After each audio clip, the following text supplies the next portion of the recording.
Guillaume Villemot va nous faire sa bullshit et après va nous présenter Bleu Blanc Zèbre. On reviendra au bullshit. Alors, pour l'instant, qu'importe, tu nous fais une bullshit, Guillaume Villemot, cofondateur de l'association Bleu Blanc Zèbre, et on verra plus tard pour Bleu Blanc Zèbre. J'avais pensé au départ à autre chose qui n'avait rien à voir avec ce que j'entendais depuis tout à l'heure, mais qui finalement a un point commun. Bonjour, pardon d'abord. Oui, bonjour. Oui, quand même. Merci. C'est déjà la première bullshit. Pas dire bonjour. C'est le fait qu'on essaye. Non, mais moi. C'est que finalement, souvent les innovations sont faites sans prendre en compte les usagers.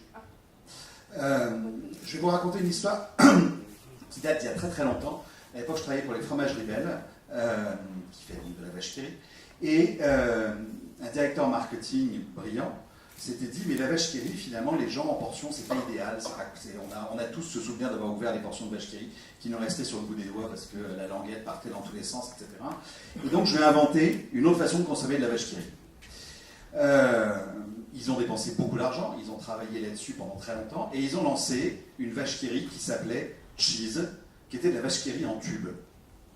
Ça a été un tube, ça a été un bide, et non pas un tube, ça a été un bide total. Pourquoi ? Parce qu'à aucun moment, on a posé réellement la question aux gens de est-ce que finalement la vache qui rit, vous êtes prêts à la consommer autrement ? Et qu'on a voulu imposer un mode de pensée. Il n'y a pas eu de test. Ah si, il y a eu des tests, mais on fait faire... Moi, j'ai fait des tests conso dans une autre vie. On peut avoir de très bons résultats sur les tests qui sont faits. La chose, c'est qu'à un moment donné, on se heurte ou on se confronte à juste la réalité de la vraie vie. Ça, c'est le premier sujet. C'est-à-dire que n'imposons jamais aux gens notre propre vision. On en parlait tout à l'heure quand on parlait de rénovation urbaine. Et ça, c'est mon deuxième sujet. J'ai retrouvé une photo que j'avais dans mon téléphone en vous écoutant tout à l'heure. Qui est, alors, elle ne va pas être très très grande et très visible, surtout si je n'arrive pas à la prendre là. Voilà. Et que je trouve très bien. Bleu Blanc Zèbre, c'est un mouvement citoyen qu'on a créé il y a quelques années avec Alexandre Jardin, qui a comme mission de réunir tous les gens qui concrètement règlent un problème de la société. On y reviendra après, mais donc on travaille un peu partout en France.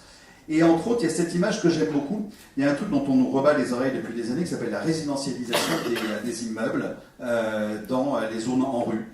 Et moi, je me souviens, pour avoir, pendant un temps, avoir eu un mandat électif de maire adjoint en charge du logement, de discuter avec des bailleurs sociaux qui disaient vraiment les gens de votre ville, ils sont insupportables, ils pètent les barrières. Je dis oui, effectivement, c'est pas très bien élevé, ça se fait pas, etc. Mais pourquoi est-ce qu'ils cassent les barrières ? Alors, je sais pas si vous allez bien voir ce petit dessin qui est là, mais ça montre un immeuble, et il y a juste une chose qui est d'un côté un design, donc on a imaginé un chemin, et de l'autre côté, il y a simplement l'usage. Et pendant des années, les gens ont pris un certain chemin pour aller d'un point A à un point B. Et on a voulu les forcer, et on a voulu les réorganiser autrement. Et là aussi, quand on pense à la place des gens, on a souvent tendance à faire des innovations qui ne servent pas à grand-chose et où on passe à côté de beaucoup de trucs. Il y en a plein, mais comme ça. Mais je trouvais que ces deux exemples-là, un dans le secteur alimentaire et l'autre avec ces rénovations urbaines imposées dans certains cas, étaient, voilà, pour moi, deux bullshit amusantes. Donc la bullshit, on ne se concerte pas assez avec les gens, c'est ça ? Oui, je crois que on peut avoir les plus belles et les plus brillantes idées, encore une fois. Je ne sais pas si vous vous souvenez, il y a des années, on avait testé on avait des grands disques qui remplaçaient les cassettes vidéo. Et on mettait ça, on nous a expliqué que ça allait être l'avenir de tout. On a eu encore une fois, il faut juste que ce qu'on met en place, ce qu'on imagine, ce qu'on invente, soit réellement un progrès pour tous. C'est qu'on se met dans la peau des gens qui, à un moment donné, vont en être les usagers. Nous, on est juste là pour être des passeurs. On est là pour imaginer quelque chose, le transmettre et faire en sorte que les gens se l'approprient et le fassent évoluer derrière. Très bien. Alors, on va commencer maintenant pour la présentation de Bleu Blanc Zèbre. On va passer la nouvelle slide. Guillaume Villemot. Je suis Guillaume Villemot, vice-président, cofondateur. Parce que, alors, en plus, tu as un nom. Ville. Mot. Et dis-nous pourquoi ça m'a toujours fait rire. Parce que j'ai créé il y a 5 ans quelque chose qui s'appelle le Festival des Conversations et que je pense qu'on n'a jamais été aussi connectés, et je reprenais ça par rapport à ton image de tout à l'heure, on n'a jamais été aussi connectés les uns aux autres, on n'a jamais eu autant de moyens d'échanger les uns avec les autres, et pourtant, on ne se parle pas. Donc voilà. Alors, Guillaume Villemot, voilà, maintenant on sait qui tu es. Quel est ton avatar ? Ah oui, tu m'as posé cette question-là, et je t'ai dit, j'en sais rien. Si tu m'as parlé, et je sais. Et après, je me suis dit, je suis une photo de graffiti politique corse. Qu'est-ce que c'est que ça? J'ai la plus grosse collection au monde de photos de graffiti corse que je fais depuis plus de 35 ans sur l'île et je donne au musée de Corté. On fait des graffitis en Corse? Ah oui. Jean-François Grady. Je confirme. Donc ils sont donnés au musée de Corté cette année. Il y aura une exposition en 2019 sur Ria Questlou qui se passera à Corté. Bon, super. Bon, qui est bleu, qui est blanc, qui est zèbre? Ah, alors Zèbre, c'est forcément Alexandre Jardin. Ça, oui. c'est clair. C'est le plus Zèbre de nous tous. Bleu, blanc, Zèbre, donc c'est un mouvement qu'on crée avec Alexandre il y a 4 ans. On s'était rencontrés avant. Et un matin, je vais en rendez-vous dans le cadre de ma vie professionnelle et j'achète un journal en prenant mon café parce que j'étais en avance à mon rendez-vous. Et je tombe sur une chronique d'Alexandre qui s'appelait Colère, dans laquelle il disait « Moi, j'en ai assez qu'on passe son temps à dire que la France est un pays foutu.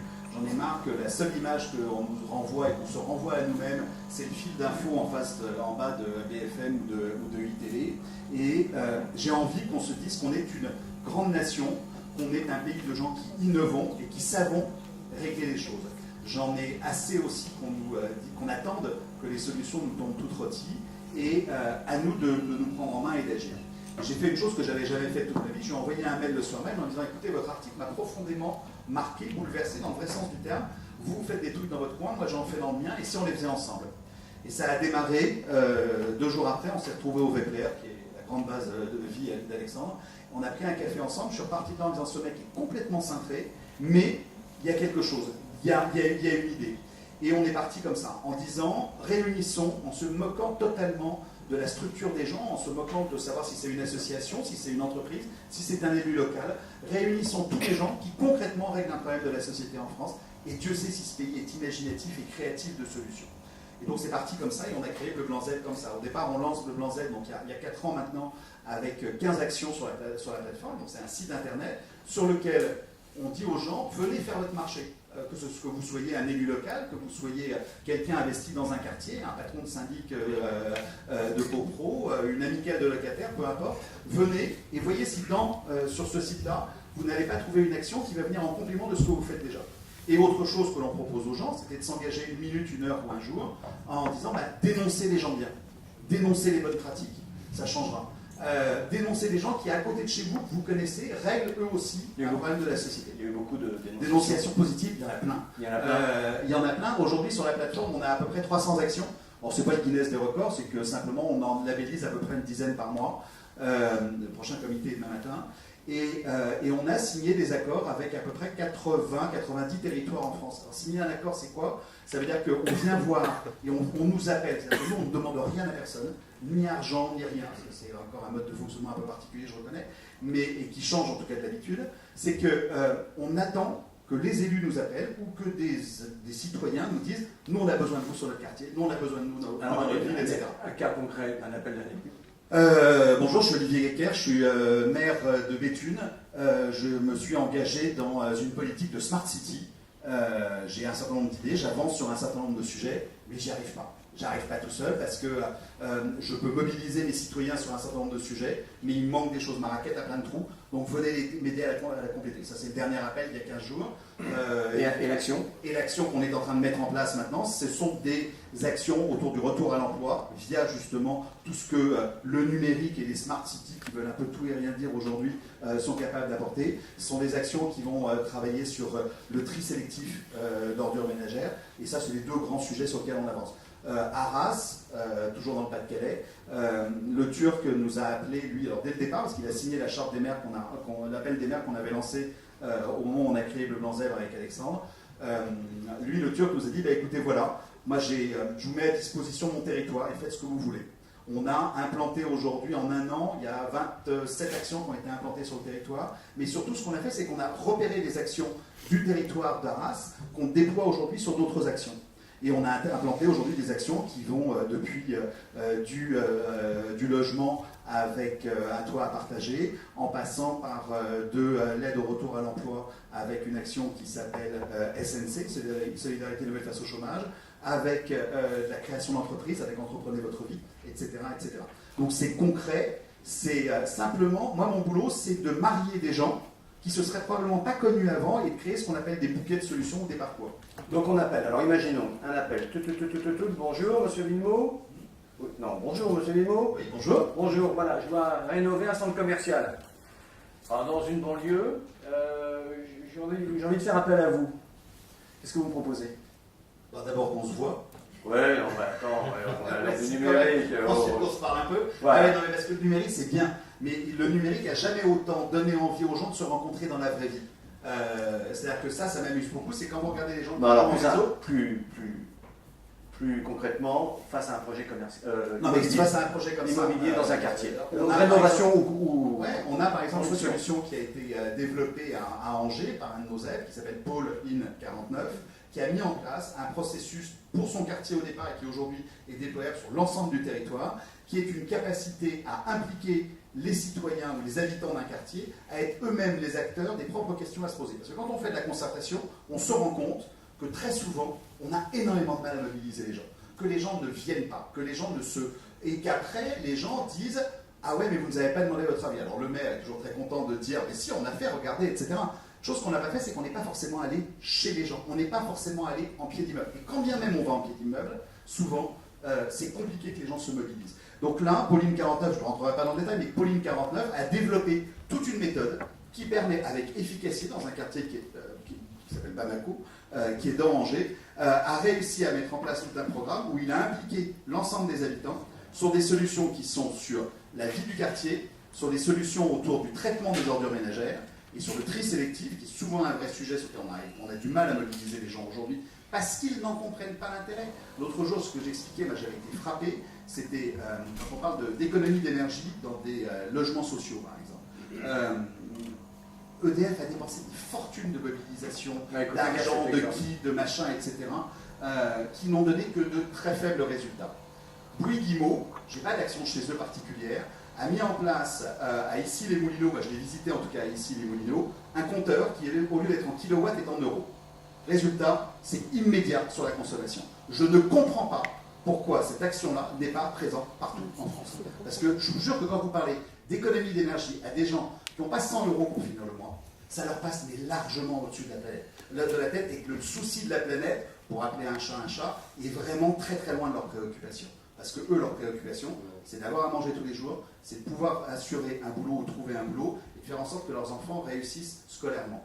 Donc leur expliquer qu'il faut éteindre, machin, etc., c'est pas vraiment leur premier sujet. Et c'est ce genre de choses-là qu'on veut faire. Et donc quand on nous appelle et quand on vient sur un territoire, nous, notre approche, elle est hyper pragmatique et elle se fait avec les gens du territoire. C'est-à-dire que moi, je me suis toujours refusé à ce qu'on arrive en coloniaux en disant « mais nous, on a la solution, comprenez, on s'est créé il y a 4 ans, donc on sait tout ce qui se passe, et vous, vous ne savez pas ». C'est en travaillant avec les gens du quartier, en travaillant avec les gens des territoires, et en travaillant avec leur tissu associatif, qui existe déjà, qu'on arrive à réellement faire bouger les lignes. Est-ce que quelqu'un a une question pour Guillaume? Bon, moi, j'en ai. Comment, alors, est-ce qu'on n'appelle pas trop tard lorsqu'on a un projet immobilier? On n'appelle jamais trop tard. Non, mais est-ce que... Moi, j'ai pas le même rapport au temps que vous, ça c'est clair, mais j'ai découvert aussi que j'avais pas le même rapport au temps que les politiques. Non, comment on ancre un projet immobilier dans un quartier et dans les usages de ses habitants? Mais déjà, enfin, je crois que c'est la petite photo de tout à l'heure, c'est que c'est très bien de vouloir faire les choses pour les gens, mais il faut faire les choses avec les gens qui habitent dans les quartiers. Moi, j'ai été très frappé de revenir, réapparaître, je ne sais pas si c'est une innovation, je ne sais pas, mais on revoit réapparaître des logiques aujourd'hui qui dataient de l'après-guerre, qui étaient à l'époque qu'on appelait les castors, où les gens reconstruisent et refont du logement collectif au sens où participatif et où chacun va, à partir d'une parcelle, construire une approche globale. Je ne suis pas en train d'opposer les modernes et les anciens, je ne suis pas en train de dire ce qui se faisait avant c'était beaucoup mieux et ce qui se fait aujourd'hui est beaucoup moins bien, bien au contraire. Je pense que simplement ce qu'il faut qu'on apprenne aujourd'hui, c'est à davantage prendre en compte réellement ce que veulent les gens. Et prendre en compte ce que veulent les gens, c'est à se mettre à leur place, c'est se poser les bonnes questions, c'est travailler. Cette notion de concertation, c'est tellement un mot qui est galvaudé aujourd'hui. Dès qu'il se passe quelque chose, on dit on va faire une concertation. Et juste après, on met en place une cellule psychologique. Et ça, moi j'ai peur que ce ne soit pas la meilleure façon d'avancer. Donc je pense qu'il faut, déjà si on réussissait à, dans certains cas, dépassionner un peu la problématique du logement en France et ne plus en faire une arme électorale, ça serait fabuleux. Je rejoins ce que vous disiez tout à l'heure sur les conditions d'accessibilité au logement La première chose que j'ai fait quand j'ai été élu, je vais changer 2 secondes de casquette, j'ai convoqué les agences immobilières de la ville où j'avais été élu. J'ai dit, écoutez, vous êtes bien gentils, mais il y a un moment donné où les conditions que vous demandez aux gens, parce que le logement social devient un refuge systématique. Et vous avez des gens qui sont des fonctionnaires du logement social. C'est-à-dire qu'ils rentrent dans une petite structure et ils vous expliquent, ah ouais, non, je pourrais aller dans le privé. Mais vous comprenez, mes parents habitaient dans le logement social, moi j'y reste. On a juste oublié la vraie mission du logement social. Tant qu'on ne décidera pas de changer fondamentalement les conditions de baux, donc la durée de vie dans un logement social, on aura des taux de rotation qui tournent aux alentours de 2 ou 4%, ce qui est dramatique dans ce pays. Mais à l'inverse, il faut que les agences immobilières se remuent. Et il faut qu'elles acceptent de prendre un certain nombre de risques. Et effectivement, moi j'ai le cas d'une de mes amies qui est médecin, qui a divorcé et qui s'est retrouvée à être obligée de louer un appartement. Médecin de ville, gagnant pédiatre, elle gagne plutôt bien sa vie. On lui a demandé à 50 ans la caution de ses parents. Il y a un moment donné où il faut juste arrêter les conneries. Donc ça, pour moi, c'est un vrai bullshit. Mais c'est un bullshit social, c'est un bullshit qui est dramatique aujourd'hui. Donc je pense qu'on n'intervient jamais trop tard. Il faut juste se dire qu'il faut se bouger, qu'on a en main les solutions. Moi, ça fait 4 ans qu'avec Alexandre, on a sillonné l'ensemble du pays. On est allé voir tout ce qui se passait, pas tout, loin de là, mais qu'on a vu beaucoup de choses, qu'on a rencontré beaucoup de monde, qu'on a vu beaucoup d'actions. La bonne nouvelle, c'est que je pense que quasiment tous les mots MAUX de notre société aujourd'hui ont une solution quelque part dans ce pays. La seule chose, c'est qu'on ne l'entend pas. Donc ce qui est aussi ça, c'est de retrouver de la bienveillance, c'est de retrouver de l'écoute. Et il y a un mot dans notre devise qui pour moi est essentiel, c'est le mot de la fraternité. Et ça dépend de chacun de nous au quotidien. Véronique, une question?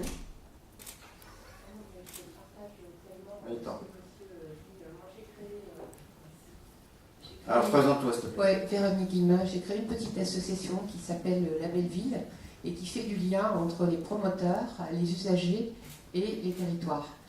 Je me heurte à énormément de difficultés parce que bon, les gens ont un petit peu de mal, si vous voulez, à s'exprimer. C'est vrai qu'en fait, il y a beaucoup de pédagogie à faire, mais il y a également autre chose à laquelle je me heurte.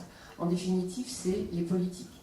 Parce que la démocratie, participative, moi je dis plutôt implicative. Parce qu'on implique les gens, le maire reste le maire, et en définitive, il faut lui laisser également sa fonction. Là, c'était une question, en fait. Oui, mais et, très rapidement. La difficulté, moi, que j'aimerais voir, c'est comment vous arrivez en fait à convaincre les maires, parce que en fait tout ça quelque part leur fait peur. Alors non, une question et puis une dernière. Là. Allez, Bernard, une question. Voilà. Je suis sûr. Comme ça, ça fait 2 questions. Merci, Bernard. Oui, alors c'est une question qu'on vient de m'imposer, donc je vais essayer de l'improviser. Mais bon, au fond, effectivement, est-ce qu'on n'a pas... Concertation. Oui, la concertation est particulièrement dans certaines zones, parce que finalement, on a le sentiment que la France est divisée en 2 zones, des zones urbaines, des grandes plateformes urbaines, qui sont d'ailleurs appelées à se développer, et puis une autre France de personnes qui sont reléguées, perdues, et dont personne ne s'occupe. Ce qui explique d'ailleurs certains effets politiques, bien sûr. Hein. Et au fond, comment on peut résoudre cette question-là, ce besoin d'expression de citoyens qui se trouvent dans des zones rurales et qui, aujourd'hui, ont le sentiment d'être laissés pour compte. Alors, je vais déjà répondre à la première, puis ensuite je reviendrai à vous. Comment on fait pour ne pas faire peur aux maires? Déjà en leur disant et en ayant ça fortement ancré, c'est que nous, on n'est pas là pour faire de la politique, mais on fait du politique. C'est pas que un discours, c'est pas que du vocabulaire. La preuve, c'est quand Alexandre a décidé de partir à la présidentielle, il a démissionné de Bleu Blanc Z. Et on a chacun nos chemins. Alors, on est amis indéfectiblement tous les deux, donc ça change rien. Mais il a pris un autre chemin et on a gardé Bleu Blanc Z dans une approche qui est une approche non politique. Et vous ne verrez jamais Bleu Blanc Z aller à une élection municipale, etc. Je pense que le maire, il est rassuré quand vous lui montrez que ça ne va pas lui coûter grand-chose et que ça va lui apporter un certain nombre de solutions sur son territoire. Donc il faut être très pragmatique. Est-ce que c'est pas une façon de déléguer aussi? Oui, bien sûr. Mais je n'ai pas de problème avec ça. Et de dire, regardez, ça a marché, bravo, je suis content, ou bah, ça n'a pas marché, c'est pas de ma faute. Mais moi, j'ai pas de souci aussi avec le fait que le maire veuille faire 2-3 photos qui aillent bien avec de temps en temps Alexandre parce que ça fait bien dans son journal municipal. C'est pas un problème. Si derrière il nous laisse faire, ça se passe bien. Mais c'est long. Enfin, il y a 36 000 communes, je peux vous dire que j'en suis loin, hein, encore une fois. Je vais avoir des accords de signer en tout cas avec des mairies ou des agglos ou des comcom, on doit être à peu près à 70. Donc il y a encore un long chemin. Le Blanc Z est partenaire de l'Association des maires de France? Non, on a... alors non, non, alors ça c'est le problème avec Alexandre, c'est que par moment il est un peu trop vif, Mais il a raison. Donc on est fâché avec Barouin, donc du coup on est bloqué avec l'Association des maires de France. Mais en revanche, on est bien avec l'Association des maires ruraux. Et pour revenir à votre point, justement, c'est que le drame du territoire aujourd'hui, c'est que on est dans un territoire. Tout à l'heure, vous parliez justement de numérique, de tout ce que ça peut apporter, etc. Or, je me faisais la réflexion, c'est qu'il y a énormément de territoires où la notion de numérique n'est même pas présente. Nous, on a rencontré des maires ruraux qui ont mis en place des solutions pour essayer de trouver une façon d'apporter du digital à leurs habitants. Parce que quand aujourd'hui vous êtes inscrit à Pôle emploi et que Pôle emploi ne vous permet de réactualiser votre dossier que via votre ordinateur ou votre téléphone dans le meilleur des cas, si vous n'avez pas en plus de moyens de locomotion pour vous déplacer et trouver une borne, vous n'avez pas de réseau. Donc vous êtes radié. Donc il y a cette fracture-là qui est... Chirac en a parlé il y a des années, il n'a pas fait grand-chose, il a essayé, mais resté avec son mulot à la main. Mais en revanche, aujourd'hui, ce qui est certain, c'est qu'il y a ce besoin d'apporter et de rapprocher les territoires. Et c'est ça qui est paradoxal et qui a ce côté schizophrène du monde dans lequel on vit, c'est que on a encore une fois de plus en plus de moyens et on ne sait pas les utiliser. C'est-à-dire qu'aujourd'hui, on subit davantage tous les outils et tous les moyens qu'on a à notre disposition. Et donc, il y a un vrai travail de proximité. Et moi, ce qui m'intéresse, c'est de bosser avec un certain nombre d'élus qui ont justement mis en place ces solutions-là. Alors, vous avez un maire du Massif central d'Auvergne qui a mis en place un principe où il récupère tous les ordinateurs, il les reconditionne et du coup, il donne accès, ne serait-ce qu'à de la formation, à la sensibilisation informatique à des maisons de retraite, mais aussi à des gamins. Et puis, de l'autre côté, vous avez toute une série de maires qui inventent, entre guillemets, ou qui essayent de trouver des solutions pour faire en sorte que le numérique soit accessible à tout le monde. C'est-à-dire qu'il faut faire attention à ce que notre vision qu'on peut avoir ici aujourd'hui, qui est une vision, certes, qui représente une réalité, mais elle ne représente qu'une des réalités des territoires, et qu'on a vraiment un besoin de nous porter cette parole-là, et d'être capable de partager ça avec les autres. Merci Guillaume Villemot, merci à Bleu Blanc d'être venu nous saluer.